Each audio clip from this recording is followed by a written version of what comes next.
अस्सलाम वालेकुम, hello everyone. आज हम पीपीएससी पे अप्लाई करने से मुतालिक चंद सवालात के जवाबात ढूँढेंगे। सबसे पहले तो कुछ लोग जो हैं वो कन्फ्यूजन का शिकार हैं। पहले तो इस बात पर कि हम गवर्नमेंट एम्प्लॉय अपने आप को शो ही क्यों करें, अगर हम नहीं करते तो हम कुछ मज़ीद कागज़ी कार्रवाई से बच जाते हैं।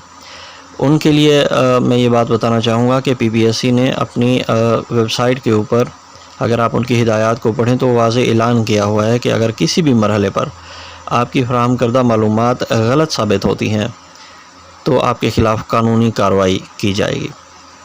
दूसरी बात यह है कि जब आप एनओसी के ज़रिए अप्लाई करते हैं, डिपार्टमेंटल परमिशन ले लेते हैं, तो आपकी जो प्रीवियस सर्विस जो है उसका जो एक्सपीरियंस है वो हमेशा काउंट होता है नई सर्विस के अंदर, जो बाद में आपको रेगुलराइज़ करने में, और इतने साल आपने जो सर्विस की है ज़ाहिर है वो आपकी सर्विस में फ़ायदा ही देता है।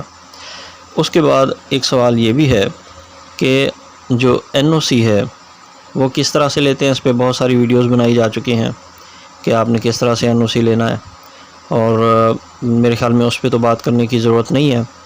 मेडिकल सर्टिफिकेट या अपना मेडिकल कराने के हवाले से कुछ सवाल जो हैं वो भी सुनने में आ रहे हैं और किए जा रहे हैं। पहले तो आप ये ज़हन में रखें कि अगर आप गवर्नमेंट के एम्प्लॉय हैं तो जब भी आपकी जॉब हुई थी तो आपने अपना मेडिकल करवाया था, वो आपके पास अब भी मौजूद होगा। तो आपको मज़ीद मेडिकल करवाने की ज़रूरत नहीं है। अगर आप खुशकिस्मत होते हैं और उम्मीद है कि इंशाअल्लाह होंगे, आप इंटरव्यू तक पहुंचते हैं, तो वहाँ पर जिन डॉक्यूमेंट्स को देखा जाएगा उनमें मेडिकल भी होगा, आपका एनओसी भी होगा। अगर आप गवर्नमेंट एम्प्लॉय से अप्लाई करते हैं तो वहाँ पे आप अपना प्रीवियस मेडिकल पेश कर सकते हैं, वो काबिल कबूल होगा। और अगर आप गवर्नमेंट के एम्प्लॉय नहीं हैं तो भी ये सवाल किया जा रहा है कि मेडिकल हम कहाँ से करवाएं या कैसे करवाएं, तो भाई आपको भी करवाने की फ़िलहाल ज़रूरत नहीं है, क्योंकि आप एम्प्लॉय तो पहले से हैं नहीं। जब आपकी जॉब हो जाएगी, जब आपकी सिलेक्शन हो जाएगी, तो उसके बाद मेडिकल होगा तो आपको जॉब मिलेगी ना। फ़िलहाल इसकी किसी किस्म की कोई ज़रूरत नहीं है। अब आते हैं एक इम्पॉर्टेंट क्वेश्चन के ऊपर, और वो है कि कितने चांसेस मिलते हैं पीपीएससी में अप्लाई करने के किसी भी सीट के ऊपर। तो ये है उनकी एक अनाउंसमेंट पॉलिसी। इसमें उन्होंने वाज़े तौर पे लिखा हुआ है, अगर आप इसको आपने पढ़ा हो अप्लाई करने के दौरान में, कि 3 चांसेस होते हैं और इसमें किसी किस्म की कोई रियायत नहीं है।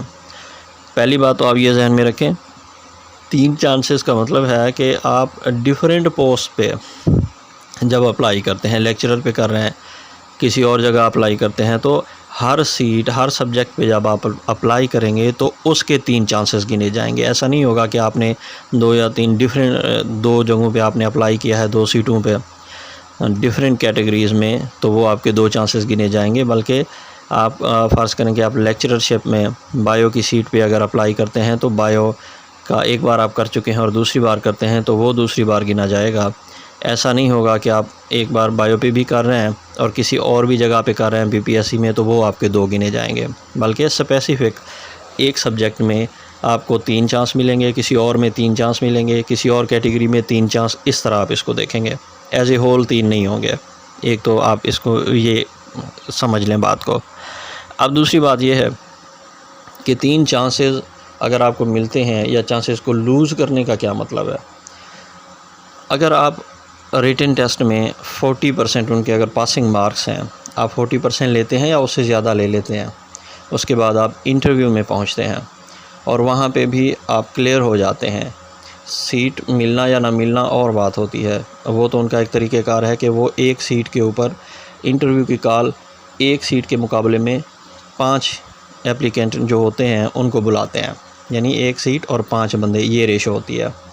तो हो सकता है कि आप क्लियर भी कर लें टेस्ट को, इसके बावजूद आपको इंटरव्यू पे ना बुलाया जाए, लेकिन पास तो आप होते हैं। बस आप सिंपल सा एक रूल समझ लें कि अगर आपने टेस्ट भी क्लियर कर लिया, आपको इंटरव्यू में भी बुलाया गया, लेकिन इंटरव्यू में अगर आप फ़ेल हो गए, खुदा न खास्ता, जब आप फ़ेल होते हैं ना, तो तब आपका एक चांस लूज़ होता है, आप अवेल कर चुके होते हैं, यूँ समझे कि एक चांस। लेकिन अगर आप उसमें भी क्लियर हो जाते हैं, टेस्ट भी आपने पास कर लिया, 40% से ज़्यादा आपके मार्क्स आ गए, आपने इंटरव्यू में भी 50% से अबव मार्क्स आपने ले लिए, बेशक सिलेक्शन आपकी नहीं हुई, लेकिन आप उसमें भी पास हो गए, तो आपका चांस यूँ समझें कि आपका बरकरार रहेगा, आपका चांस ज़ाय नहीं होगा। आप अपेयर ही नहीं हुए ऐसे समझें। आपका चांस उस वक्त ज़ाय होता है जब आप अगर इंटरव्यू में पहले टेस्ट में आप ठीक तरह से मार्क्स ना ले सकें, यानी 40% भी आप ले लेते हैं, उसके बावजूद भी अगर आपको कॉल आ जाती है, अब वहाँ भी फ़ेल हो जाते हैं खुदा ना खास्ता। तो इसका मतलब दोनों को मिला के हम ऐसा देख लें कि अगर आप फ़ेल हो जाते हैं, क्लियर नहीं करते इंटरव्यू के, उसमें फ़ेल हो जाते हैं, तो फिर आपका चांस ज़ाय होता है। वरना अगर आप पास हो जाते हैं, बेशक सीट मिले या ना मिले, पास होने पे आपका चांस अवेल नहीं होता, बल्कि फ़ेल होने पे चांस अवेल होता है। ये जो छोटी सी एक स्टेटमेंट दी गई है, इसको भी अगर आप पढ़ लेंगे तो ये आपको मज़ीद जो है वो क्लियर हो जाएगा। उम्मीद है कि आपको ये चंद गुज़ारिशात जो हैं समझ में आ गई होंगी। अगर आपको वीडियो अच्छी लगती है तो मेरे चैनल को लाइक करें, सब्सक्राइब करें और बेल का बटन दबा दें, ताकि मेरी हौसला अफजाई हो और मैं आपके लिए इसी तरह की इन्फॉर्मेटिव अच्छी वीडियोज़ लेकर आता रहूँ। बहुत बहुत शुक्रिया।